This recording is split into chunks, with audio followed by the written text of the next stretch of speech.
যুদ্ধখন মইহে কৰিলোঁ। যুদ্ধখন মই কাৰণ আছিলে আমাৰ ৰাইজে আমাৰ ছাত্ৰ সংগঠন যিমান আছে দল সংগঠন সকলোৱে মিলি কৰিছে, গোটেই অসমবাসীয়ে কৰিছে।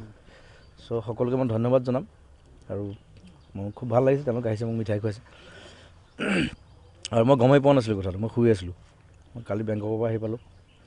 প্ৰথমবাৰ বেংককত ইমান ধুনীয়াকৈ নৰ্থ ইষ্ট ফেষ্টিভেল হৈছে আৰু নেক্সট আমি প্লেনিং কৰি আছিলোঁ নিউয়ৰ্ক চিউয়ৰ্ক কৰাৰ কাৰণে, যাতে আমাৰ ট্ৰেডিশ্যন, আমাৰ কালচাৰ, আমাৰ মিউজিচিয়ান হওক, আমাৰ আৰ্টিষ্ট হওক বাহিৰলৈ লৈ যাব পাৰোঁ, বাহিৰৰ মানুহক দেখুৱাব পাৰোঁ। আৰু থাইলেণ্ডৰ গভৰ্ণমেণ্টে ইমান ধুনীয়াকৈ সঁহাৰি দিছে এইবাৰ, সেইটো এটা খুব ভাল চাইন আমাৰ কাৰণে। থাইলেণ্ডত হ'ব পাৰে, মালয়েছিয়াত হ'ব পাৰে, নিউয়ৰ্কত হ'ব পাৰে, লণ্ডনত হ'ব পাৰে নৰ্থ ইষ্ট ফেষ্টিভেল। চ' এটা মুহূৰ্ত পাৰ কৰি আহিলোঁ মই বেংককত আৰু খুব কম সময়, 2 ঘণ্টা আছোঁ মই তাত, 2 ঘণ্টা 3 ঘণ্টা আছোঁ, কিন্তু খুব ভাল লাগিলে। আৰু আহিয়ে আজি এই ভাল খবৰটো পাইছোঁ।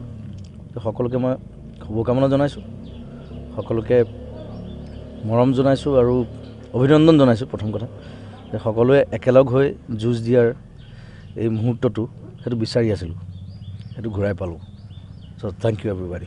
ভাৰত ৰত্নক পুনৰবাৰ বিতৰ্ক ঘোষণা কৰিছে তেজ হাজৰিকা, গতিকে আপুনি কি ক'ব এই সন্দৰ্ভত? সেইটো মই নাজানো, সেইটো মোক লৈ পেলাই এটা কণ্ট্ৰভাৰ্চি হ'ল মাজতে, মই কিবা এটা ক'লোঁ। চ' মই আচলতে ভাৰত ৰত্ন 10 বছৰ আগত বিচাৰিছিলোঁ তেওঁৰ কাৰণে, আৰু তেতিয়া মই কৈছিলোঁ, তেতিয়া ওলাইছিলোঁ পেপাৰত, তেতিয়া দিয়া নহ'ল। বাৰু এতিয়া দিছে, আমি আনন্দিত, আমি ভাল পাইছোঁ। এতিয়া কিন্তু প্ৰত্যাখ্যান কৰাটো সেইটো এতিয়া তেওঁলোকৰ ফেমিলি মানুহে ক'ব, সেইটো মই ক'ব নোৱাৰোঁ। পুতেকেই ক'ব পাৰে বা ঘৈণীয়েকে ক'ব পাৰে বা ঘৰৰ মানুহে ক'ব পাৰে।